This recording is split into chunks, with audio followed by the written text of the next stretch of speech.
खबर गोंडा जिले से है। गोंडा जिले के गायत्रीपुरम में डीएन यादव की अध्यक्षता में 9 वर्ष के अवसर पर छात्र एवं छात्राओं को एक शैक्षिक योग्यता, वाद विवाद एवं भाषण प्रतियोगिता आयोजित की गई, जिसमें मुख्य अतिथि रमेश बिमल ने कहा कि शिक्षा सर्वांगीण व्यक्तित्व का निर्माण करती है।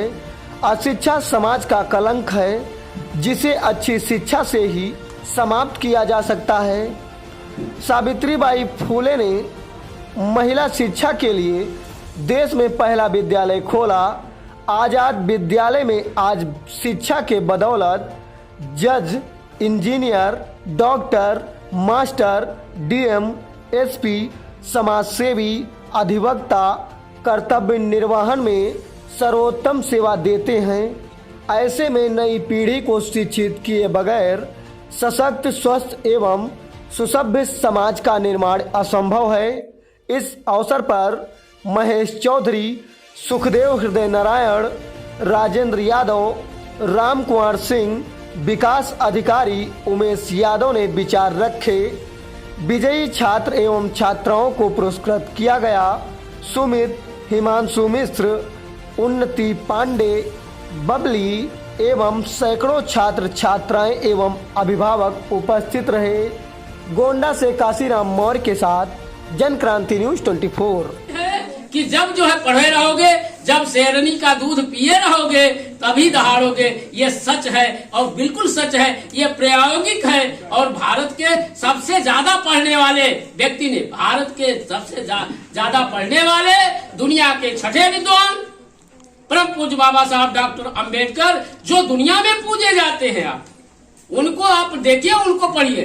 वो 36 यानी कि 36 जो है सालों पढ़ाई करने का काम किए। 36 साल अपने जीवन के पढ़ाई में लगाए थे। और 36 सालों में उनके लाइब्रेरी देखोगे 50,000, क्यों सर, 50,000 बुक उनके मरने के बाद भी उनके लाइब्रेरी में पढ़ी हुई थी किताबें। 58 संविधान को जो है पढ़ करके भारत के संविधान को बनाने का काम किया था। और भारत का संविधान समता, स्वतंत्रता, समता, स्वतंत्रता, बंधुत्व, भाईचारा, न्याय पर प्रस्थापित ये संविधान देखो। और उसमें जो है देखो कि धारा 340, धारा 341, धारा 342 को कितना जो है बढ़िया से वो करके दे दिया। उस अनुच्छेद को देखो जिसमें समता के सभी लोग, सभी मूल, वंश, जाति, धर्म को बराबरी का दर्जा देते हुए मौलिक अधिकारों को दे दिया। ये देखिए शोषण, आज के उसमें कोई भी शोषण नहीं कर सकता, न महिलाओं का शोषण, न कोई बात। 23 और 24 के अनुच्छेद शोषण के विरुद्ध अधिकारों को आप देखिए, जो है भारत के जो है अनुच्छेद 32 को दे दिया। उसमें जो है संवैधानिक उपचारों का अधिकार, अगर आपके साथ अन्याय होता है तो ये कहता है भारत का संविधान, आप तुरंत जो है अनुच्छेद 32 के तहत सुप्रीम कोर्ट और हाई कोर्ट जो आपके जजेज हैं वो आपको न्याय देंगे।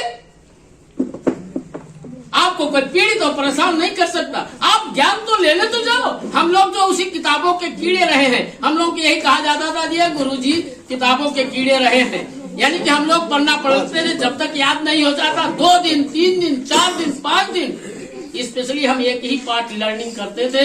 तो इसलिए की प्रथम महिला शिक्षिका, और आज ही के दिन उन्होंने स्कूल खोला था।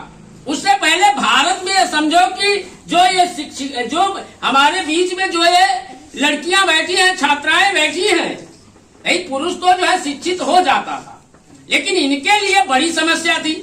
इन्हें ये तो चूल्हे चौके के अलावा पढ़ने लिखने का काम इनके उसमें नहीं था। इनको लोग करने नहीं देते थे। यानी कि कुछ न कुछ धार्मिक जो है मर्यादाएं बनाई गई थी कि इनको पढ़ना है, इनको नहीं पढ़ना है, इनको व्यापार करना है, इनको शिक्षा पाना, इनको शस्त्र चलाना, ऐसी तमाम चीजों को जो है उस समय एक नियमन बनाए गए थे। लेकिन ये जब ये शिक्षा जो है माता सावित्रीबाई फुले जब अपने जो है बच्चों को पढ़ाने, बालिकाओं को पढ़ाने के लिए निकल रही थी, तो उनके ऊपर कीचड़ और गोबर फेंका जाता था कि ये जो है ना पढ़े, ये बालिकाएं ना पढ़े। लेकिन उन्होंने कठिन प्रयास से आज ही के दिन 1848 को इन बालिकाओं के लिए स्कूल खोला और उन्होंने शिक्षा दी। उन्होंने ये जब उनके ऊपर गोबर पड़ जाता था तो अगले दिन वो क्या करती थी, दूसरी साड़ी उसी में रखे रहती थी अपने बैग में, झोले में, और जैसे स्कूल पहुंचती साड़ी बदल लेती, जैसे घर पहुंचती तब साड़ी बदल लेती। ये शिक्षा का महत्व उसी की पीढ़ी है। भारत में जैसे जैसे महिलाओं की शिक्षा बढ़ी, यह भारत उन्नति के मार्ग पर आगे बढ़ता चला गया।